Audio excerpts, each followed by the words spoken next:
USA Global TV and Radio proudly presents the Royally Rich Lifestyle Show, starring Ian Pelham Turner and Helena Chard.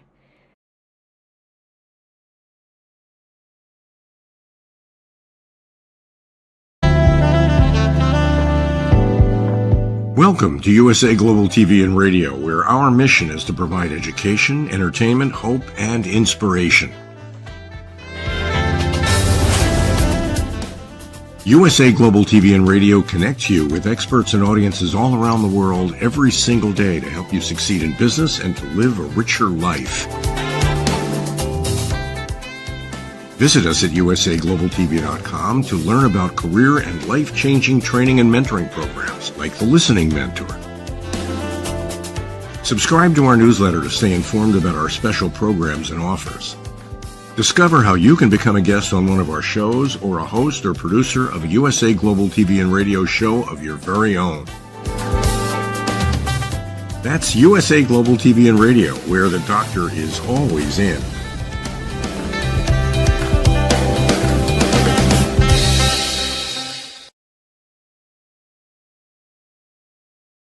Hello, it's 2025 and it's a really new version of the Royally Rich Lifestyle Show with me, Ian Pelham Turner. And me, Helena Chard. As always, I'd like to thank Helena Castrati from ALB UK TV for all his help and support and the team's help with Lissy as well. So let's roll the titles and let's get on with the show.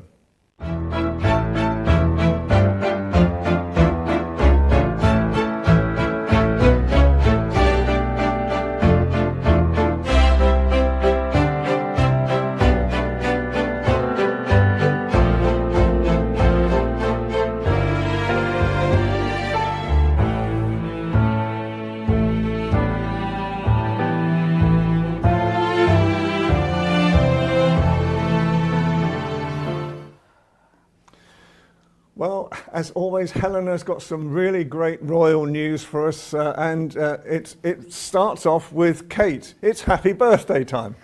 It is. So happy birthday, Princess Catherine, 43 today, and it's a beautiful sunny day, and no doubt with the last year's events being pretty traumatic for her, I think it's going to be a very special birthday. They're back in Windsor, Adelaide Cottage. The children are back at school, but no doubt it's been a special breakfast and cuddles and just a lovely day. It's going to be very simple.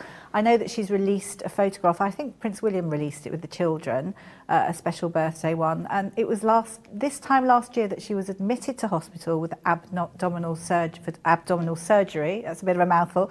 And obviously then the diagnosis of cancer. So she's come through it with strength, I think probably more strength than previous, and is just so thankful. Luckily as well, we know that there's a funeral today. The late American President Jimmy Carter and Prince Edward is there on behalf of King Chard. It would normally have been Prince William, future heir, that's there, but obviously a special day. And I think it's going to be such a memorable day in general. And I know that we've had different broadcasters asking us, has Princess Catherine been getting ready to become Queen sooner rather than later? What's happening? Is she stressed? And, really, she's taking life easy. She's looking after the children and future heirs.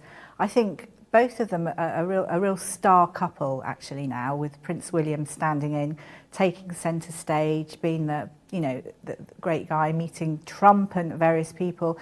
And I think we're going to see them probably over the next decades, lots of decades, at key events. So I think everyone's been a bit over the top, probably because everyone's desperate to see more of Princess Catherine.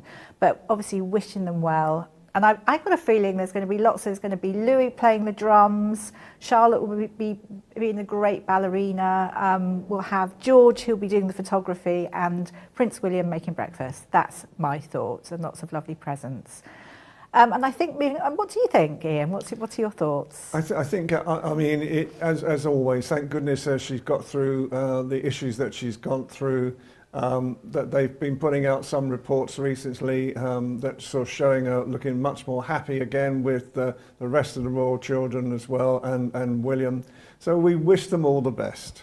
Yeah, and just to say as well, I think that the photograph that was released, it's a black and white shot that we've seen, but it's very, very low key, and I think it's probably something in you know, they didn't want anything too over the top with recent events in LA and fires and goodness knows what, so quite understated. But obviously she is such an asset to the royal family, so wishing her well.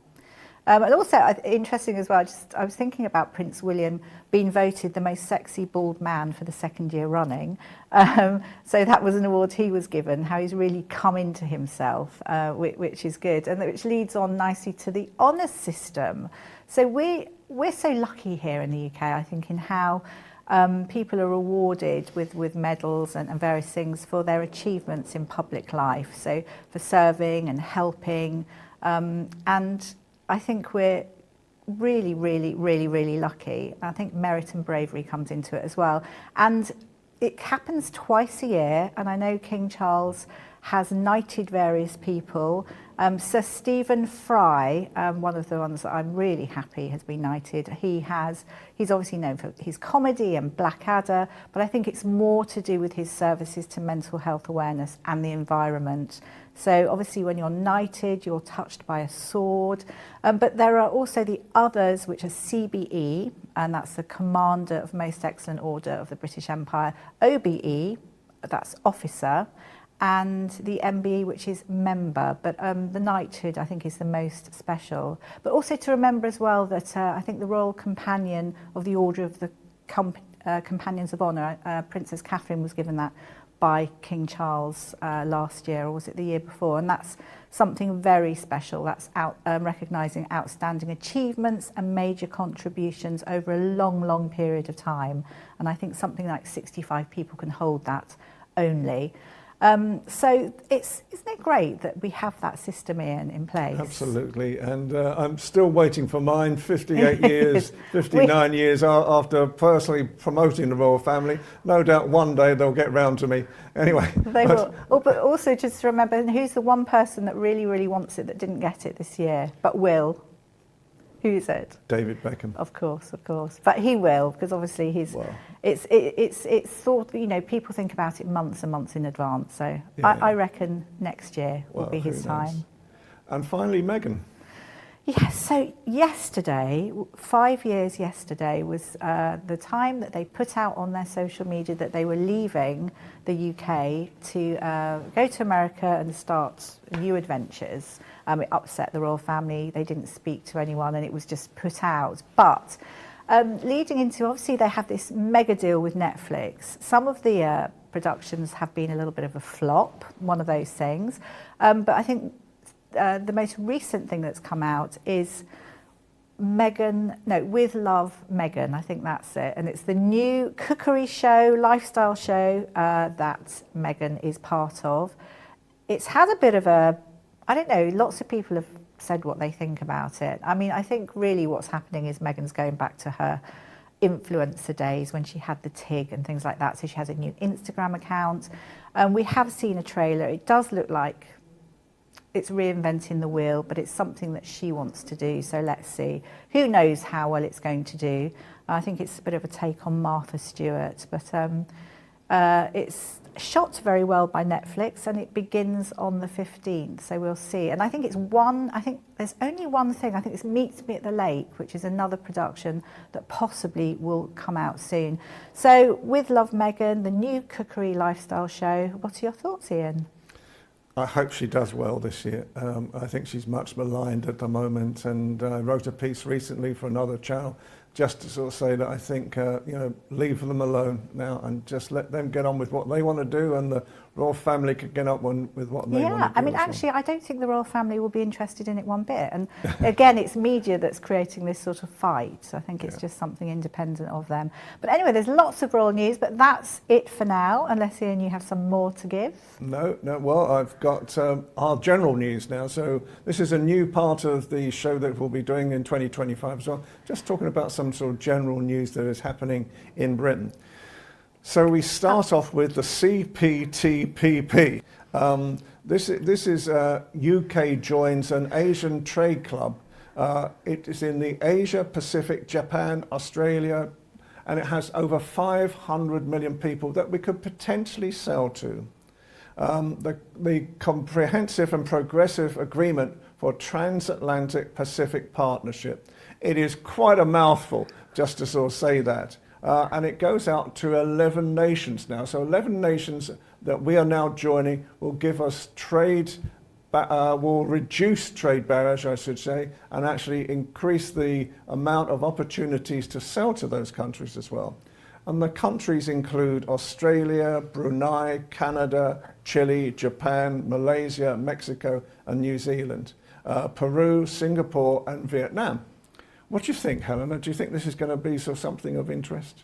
Well, I think it's going to be absolutely of interest. I hear that China is a country vying to sign up, along with Taiwan. I think it's pledging to eliminate 95% of import charges or tariffs, and obviously it can yield considerable rewards, and that's what we want to know. I think the only thing is that possibly there's not absolute 100% standards in place, because obviously each country really should have a similar standard, but you know, that's one of those things. It's obviously huge, generating 13% of the world's income. So it can't be a bad thing, I say. No, absolutely, absolutely. So I think basically what we will see hopefully now is new trade deals. I know that Keir Starmer, the Prime Minister, is talking to Europe as well in February.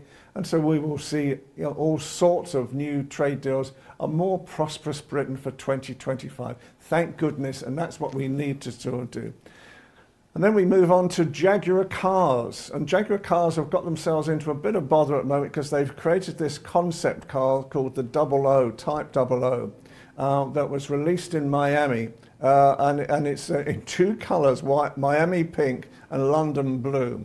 And it shows really an aggressive, angled, huge bonnet and really a hint of the Batmobile as well in this car. Now, basically, when they launched it, they didn't launch the car beforehand. They did a series of models wearing very garish clothes.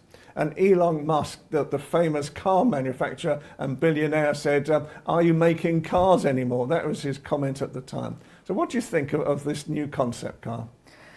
Well, I think it's this whole thing. I mean, apparently the Gen Zs actually even hate it, so that says something. And lots of people are saying they're going to go bust, they're going to go bust. But I think it's sort of, there's somebody, I don't know if it's the creative director, I think it is, Mr. McGovern saying that, you know, the controversy really surrounding British creativity is when it's really at its best. So it's a good thing. And the whole idea really is that it's the launch of the electric car. And that's really what it's to do with. And it's something like £100,000 and upwards, which is pretty huge. So not like the cars of the olden days. I mean, I have to say, I do quite like that pink one. It's looking quite, but I don't think it's real. They're not actually really releasing those, are they? Isn't it just like a type? These are concept cars. So basically, concept cars are really how Jaguar sees their cars innovation in 10 years' time. And I've worked with concept car manufacturers where even now, what I used to see 10, 15 years ago still haven't been brought into production. And one of the biggest things that was going to be the biggest innovation at one time was a car that has a central steering wheel. So in other words, you didn't have a left-hand or a right-hand drive steering wheel anymore. It was in the center, and that meant that anybody could drive that car anywhere in the world. So it's an interesting situation. Wow. However, as we move on from Jaguar, there's one person who won't be very happy about driving this morning, and that's Stormzy. Yes. Stormzy, the rapper, was found guilty of allegedly using his mobile phone whilst he was driving his Silver Wraith Rolls Royce recently, and stopped, and has now been banned for a period at Wimbledon Magistrates Court. And it's really sort of something I agree with at times, because I think, you know, people who are using their phones in the car, their mind is being taken off their driving, and that can cause all sorts of issues. What do you think? I think he already had 6 points on his licence. Then he lied that he hadn't done it. Then he didn't turn up to court and I think was fined a few thousand, and then given another 6 points, and that's why he was banned, because he had too many points. But I think he's actually done something similar before in a Lamborghini, But I think he's known to tint his windows, but the tint is far too dark, and actually it's quite dangerous to pedestrians. So in a sense, not so good. But I guess, you know, the more famous you are and you've got these big cars, you're going to stand out a lot more. So you have to be really careful. And why would you want to put people, vulnerable people in more danger? Yeah, I don't agree to it. But having said that, I will put my hand up, and I have been guilty on occasion of doing that, and it is very wrong. Absolutely. Okay, and finally, we've got the travel expert Simon Calder. Simon Calder is renowned in Britain as really the top expert on tourism across the world, where to go to. And he has nominated Albania this year as one of the most inexpensive and most valued holiday destinations for 2025. And so hopefully we're showing some of the imagery at the moment of Albania and what it creates. I've been to Albania and I love the amount of really quality that you can get on a holiday. And it is inexpensive. The people are friendly. They speak English as well. It's quite a common language to actually do. And so it's a great destination. It is warm, would you believe, 300 days a year in Albania, because it's quite close to Italy. And it's fabulous. You know, I always used to have a fabulous time there. What do you think, Helena? Is that somewhere you'd like to go to? Oh gosh, I'm dreaming of sun and beaches. Beautiful, beautiful beaches. I mean, apparently TikTokers are comparing it to the Maldives, which is amazing. So it's like breathtaking, and certain areas it's like the Albanian Riviera, which I think is it's quite a few hours from the main airport. So there are different ways of getting it, but it's absolutely beautiful and obviously incredibly cheap flight-wise. And they're saying that, you know, to go this year, because it's going to be so sought after, and you're not going to have the empty, lovely beaches that you'll have this year. So I think everyone needs to get booking. That Albanian Riviera is calling me for sure. Right.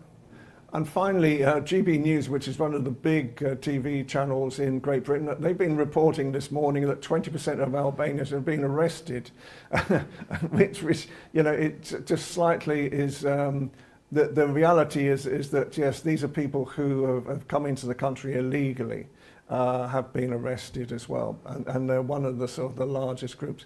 But the thing that I would say as well, just to finish up the news section, when I work with Albanians, they are terrific people. They are family people. They come into Britain and they really create great value in Britain as well. And I was just hearing that the brother-in-law of one of our people in the studio, 17-year-old boy, Albanian, he was attacked recently just for his jacket, and they sprayed something into his eyes as well, and he could have lost his sight. So I think, you know, like any other category, you know, yes, there are some Albanians that are causing issues as well, but in reality, the vast majority of them are peace-loving people, and they just want to bring value to Britain. What do you think, Helena? Oh, thank you for sharing that, Ian. I hadn't received the statistics as yet, so that's the first I've heard of it. I don't know how these statistics are weighed up, and I don't like any unfair situations. I mean, what I do know is we're in a very unhappy world at the moment, Yeah. and we sort of need to work towards positivity. So, yeah, great. It's always good to highlight things, especially when they're incorrect. Absolutely. Okay, now we're going to take a short break, and we're going to bring in our regular etiquette expert, Philip Sykes. Stay tuned.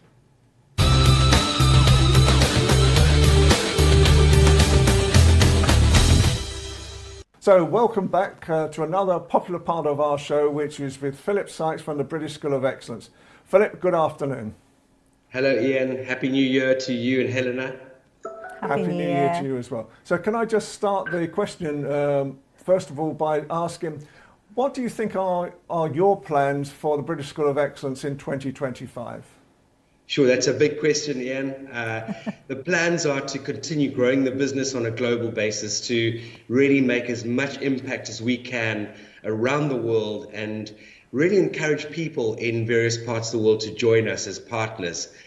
which would be just phenomenal to continue growing the message of how we can build and develop people to be more dynamic than they actually believe they are, to be better than they were yesterday, and to really go out there and spread the word of etiquette and manners and emotional intelligence and kindness and empathy. Brilliant, that's great. Philip, there are lots of people that are thinking about starting businesses and are not too sure, they're treading carefully. Would you advise them to just throw caution to the wind and just do it, take action? What are your thoughts? That's a very sort of loaded question, Helena, because I'm the sort of person that I get an idea in my head and I jump in with both feet. Then you get people with maybe a slightly more stronger left brain kicks in and says we've got to do a business plan, we've got to do our research and all those sort of things, which they're definitely going to serve you by doing the research, that's for sure. I've been very fortunate. Most of the times I've jumped in with feet first. It's worked for me, but that's taken a lot of effort and work and lots of risk and a lot of sleepless nights. I think if you go down more of a sort of augmented route where you have a business plan, you do your market research, it's going to serve you definitely in the initial stages of setting up a business, because you then have some hardcore statistics. And with all due respect, in this day and age where artificial intelligence and all the technology we have in this world is so at our fingertips, there's so much information to help you get your business launched. Not only that, there are also people in this world who are more adept at helping you and supporting you in launching your business. In other words, don't try and do everything yourself. Find experts who can complement you on that journey to starting your business. Excellent. And I happen to notice that there's some ladies' swimsuits behind you. How's your wife's business, first of all? And I presume that they're not sort of unisex, are they? Bay. They're definitely not, yeah. And this Bay is London. Bay, my wife's wonderful business, which is due to launch into the United States in 2025, starting out of Florida. This is just a little showroom that we've got in the US at the moment. It's not for the public's eye, but it really is the most dynamic swimwear brand. It's a phenomenal quality right across the board. It ticks every single box, and it's for the slightly more mature older woman who wants that incredible support, wants to feel confident, want to feel comfortable and sexy at the same time, and really feel that moment of putting on a swimsuit that gives them that incredible elevation. That's lovely. That sounds great. I'm going to have to try one on one of these days. You most definitely have to, especially as and when the weather warms up. Absolutely. On my way to Albania, I'll grab one. Oh, thank you for sharing that with us. That's really, really lovely. They look beautiful.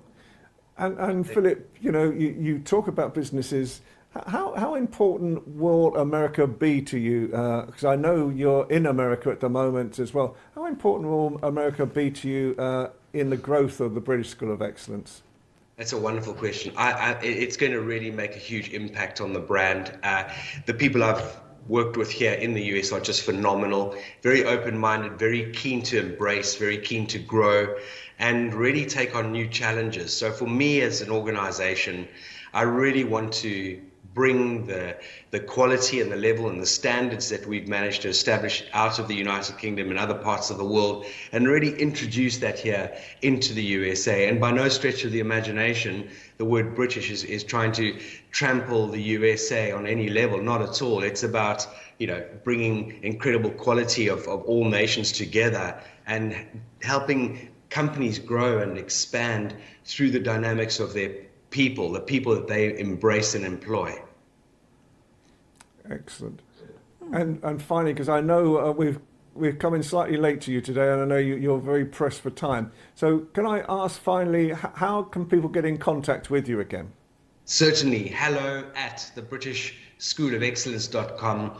Please reach out to us via email. There are telephone numbers on the website. We love engaging in conversation. I think for any business out there, no matter how small or how big you are, understand the importance of connecting on a personal level with people, and that's what we love to do. Thank you, Philip. Thank you for your tips, as always, and we will see you very soon. Absolutely. A pleasure. Have a great rest of your week. Thank you. Take care, Philip, and have a good day.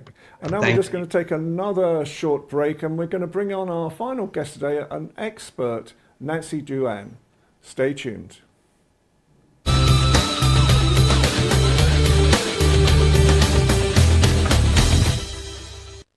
Well, welcome back, and now we have Nancy Duan from Windstar, and she is the most incredible lady. When you listen to what she does, I don't know where she gets the energy from. She's just been telling us it's all to do with Chinese herbal remedies as well. So welcome, Nancy. Thank you. I'm so honored to be here and to be very privileged to be here today. Thank you so much. We're thankful that you've joined us. So can I just start off by sort of saying you want to build bridges between China and Britain. Yes. What is your vision? My vision of the trade between UK and China, which I'm very passionate about it, is I always believe for between two countries we have got so much to do, and also for I've been living here over 30 years now, and according to my experience, I think the British culture and the Chinese culture, we have very similar, a lot of in common. Yeah, a lot of things in common and similar. And I think the most crucial fact, of in bridging the bridge of Sino-British trade is based on the in-depth mutual understanding and recognition of both culture. And because the goods, the product, and the technology, and even the culture circulated in trade. And this. So is that the kind of the business opportunities that China would be looking for here in the UK? What would they be? Would they want to partner in? Yes, I think because over the years I have been working with China a lot, and I always been approached by the Chinese company and also the entrepreneurs in China, and I want to build up the partnership with British company. Yeah. So, for example, I think the semi-finished product, and also the industrial, product, and also the big brand product, particularly the brand, cover globally. Yeah, is very much interested in China by the Chinese consumer. Fabulous. Do you think it's very easy to build these bridges? Because sometimes, there's always, what we call Chinese whispers, pardon the pun, sort of saying, it's difficult and so forth. But how easy would it be to actually build trade links better with China? I think, it's easy and not easy. The reason is because I think it depends on both countries, the foreign policy. Yeah, the government policy is, playing very important roles to build the bridges, of, the Sino-British trade between each other. And also, I think for the local British company, if they want to build up the relationship with China, they could, set up like a collaboration between China through the local company. Like Windstar, we organize a business trip to China once a year. Actually, we are planning to visit China in April. Gosh. Yeah, so people could join us. Oh, fabulous. So you launched Windstar UK International Limited in 2017, so I believe. Yes. And there are training courses and summer camps and various things. Can you tell us a little bit about it? Yes, the reason I have launched the Windstar UK International is because over the years I have been approached by so many people from China and also from local as well So I thought, there's a gap, between UK and China, which I could offer the services to them. And also, as you're already aware, so many Chinese students are coming to UK, pursue their education in UK. So I think the Chinese people are really fond of British education systems. And the Chinese parents always, wants to send their children to come to Britain, have experience in Britain, learning the culture, the languages, So that's why we successfully recruited a lot of students from China over the last few years before pandemic. Yeah, and also for the business side, we also helped a lot of Chinese company to achieve their targets in UK. Gosh. Apart from education, what other things do you think Britain's values fascinate China? Apart from education, I think the British-made product is really valued, by the Chinese consumers. And what about the royal family? Because obviously we're steeped in tradition. Do they sort of see the royal family, and are these the sort of types of things that I know? I think, for example, I think Chinese are the largest population always to visit Buckingham Palace first.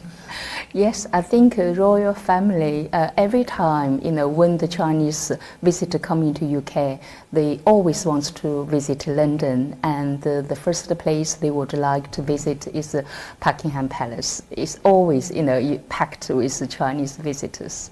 Yeah. I was just about to say, there's something I'm fascinated with as well.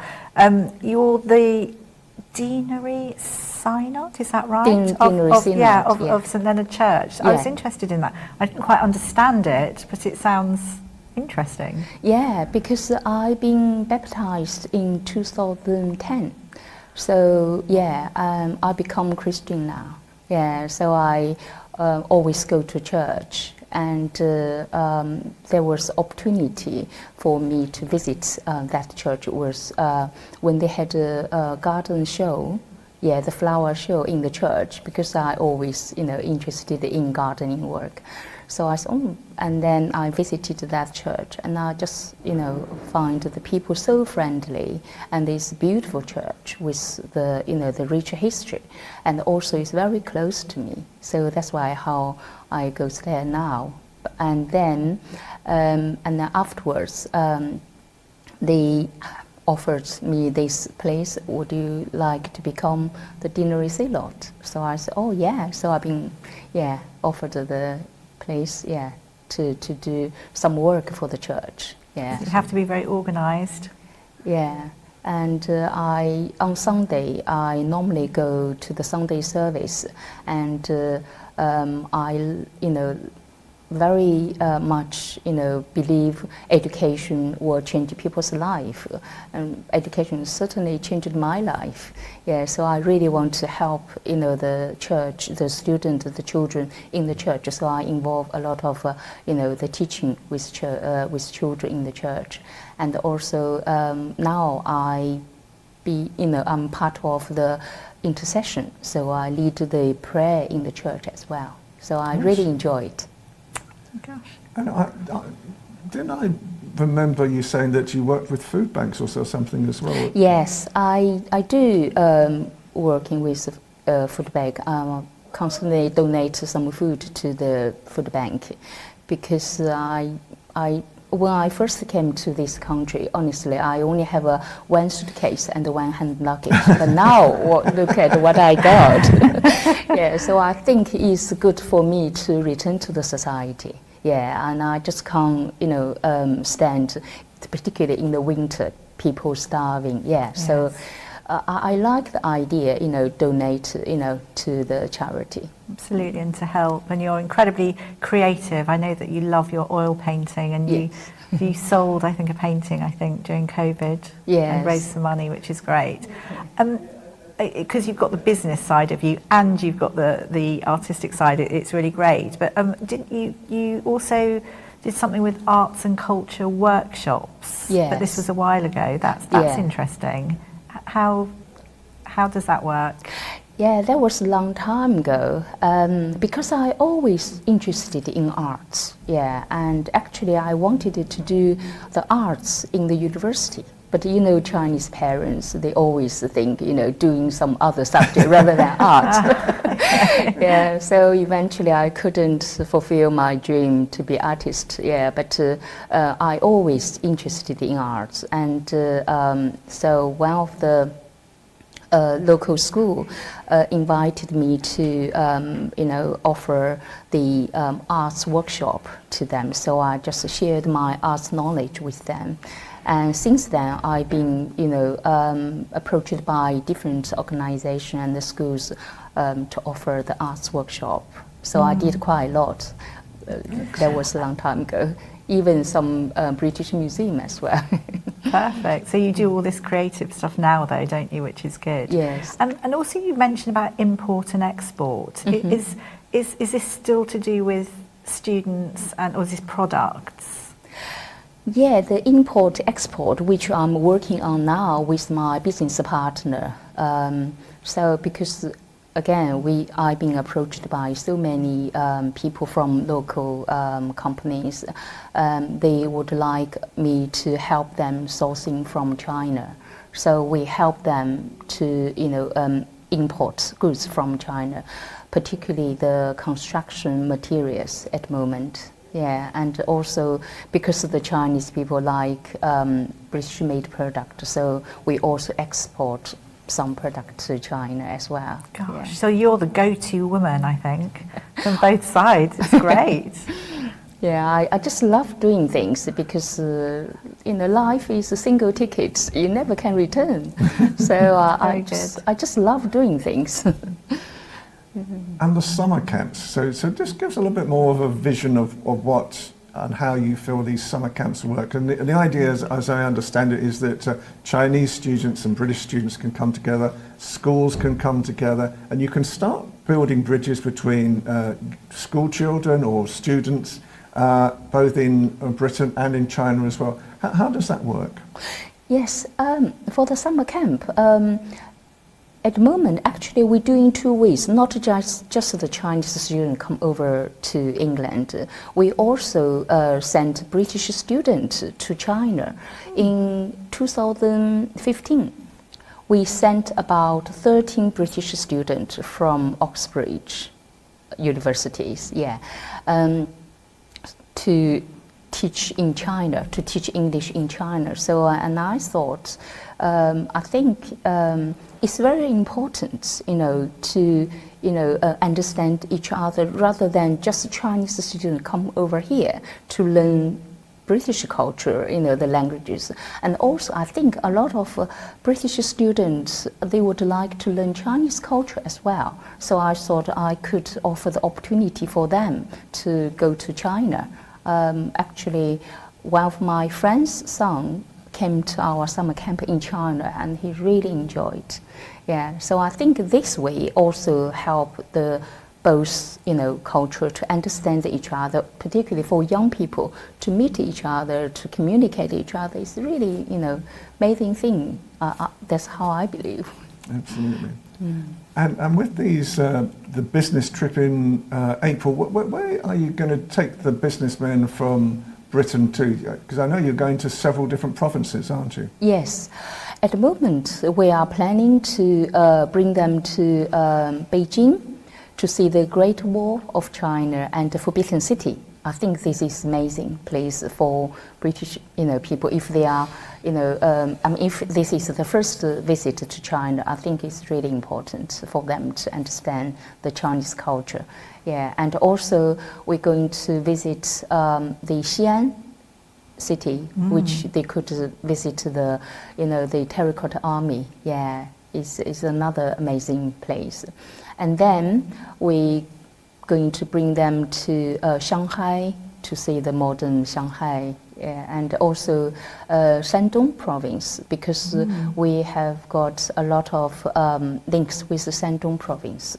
So a lot of our, you know, visitors I think they want to purchase some goods from China. So we will set up a business meeting in Shandong for them. And I know you're very interested in technology, and the Chinese are very interested in what type of technologies are they interested in, and where do you think inward-bound Chinese investment wants to be in Britain? What are the types of things they're seeking to work with us on? I think for the Chinese investors to invest in UK now, I think is the cutting-edge technology and high-tech. They are very interested in that, and also the environmental technology. Yeah, because now everyone in the environment is a global issue now. People very much care about where we live on this planet. Yeah, so I think in those areas, people are quite interested in that. If there is a nice, good, investment project, I believe there are still, a lot of investors would like to invest. Goodness, Prince William would love to hear from you, I think, on that side of things, because that's what he's working hard on. And Nancy, what are your visions for the future? I mean, obviously you're doing a lot now, and how do you see things taking pace? My vision for the future, I really have a big ambitions to help the English company to build up, collaboration with the Chinese company. That's why my website is called Winstar UK Link. Yeah, so and I hope also help a lot of new entrepreneurs from China come over to here to collaborate with British entrepreneurs, particularly start-up companies, to help a lot of young people to to fulfill their dream. Yeah. Wonderful. And you're very obviously knowledgeable. You've got a BA's honours in business as well. So is it the attraction of actually just building better communications with China and Britain? Is that really what's in your heart? Yes. I think it's really important to build up, the good communication between the two countries. Yeah, by understanding to each other's culture and recognition of each other's, the culture as well. Yeah. Wonderful. That's so lovely. You've got a very kind heart, Nancy. So how can people get hold of you, contact you? People can contact me via email, which is winstar.uk@hotmail.com, or via my mobile phone. Yeah, 079 06 06 1353. Okay. Yeah. And I know finally as well that you've started these entrepreneurial business clubs, and you've got 1,000 members. So just tell us very briefly about that. I think this is working with China, because China, they have got so many different kind of clubs, and these clubs, they have over 1,000 companies which based in China, and then they really would like to get involved with our work. So, and also I'm part of the Birmingham Birmingham Business Social Society. We got over 300 members there. So I think, I really would like to help both clubs to build up the bridge of this, the event, and then they can visit each other and develop business together. I think if we work together, we are strong. Excellent. Strength. Well, that's a wonderful thing to finish on. Absolutely. Well, thank you so much for your time today. I know you've come all the way, and you've got your voice back. Yes. We've been very worried about you this week. We've been getting messages, folks. We have. So saying, my voice is gone, my voice is gone. Back today. Oh no, there was panic in our households. Thank you so much as well, because we will be visiting your beautiful garden. Thank you for your invite for tea. for Chinese tea. It's my pleasure. Thank you so much for the opportunity. I really, feel privileged to be here today. Thank you so much for your time as well. Bless you. You're Well, thank welcome. you so much for your time. Thank you. Well, that's been another really good first 2025 show. What do you think, Helena? Oh, great. It's going to be a strong, happy new year. Well, we're definitely going to make it, I think, aren't we? There's going to be lots of collaborations. I can feel it. As Nancy said, I think we're going to be all coming from strength. Absolutely. So again, as always, I'd like to thank Helena Castrati and ALB UK TV and Lissy, our production team as well, to actually creating this new show. I'd like to thank Philip Sykes for coming on again. He's always a great friend of ours from the British School of Excellence, and also Jacalyn Kerbeck from USA Global TV and Radio as well, that puts the show out to America.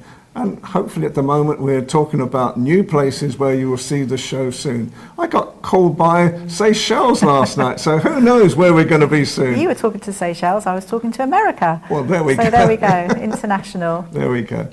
So have a great week. So for me, Ian Pelham Turner. And for me, Helena Chard. Stay tuned, stay happy, and we will see you again next week. 2025. This is going to be our year. Take care. Bye for now.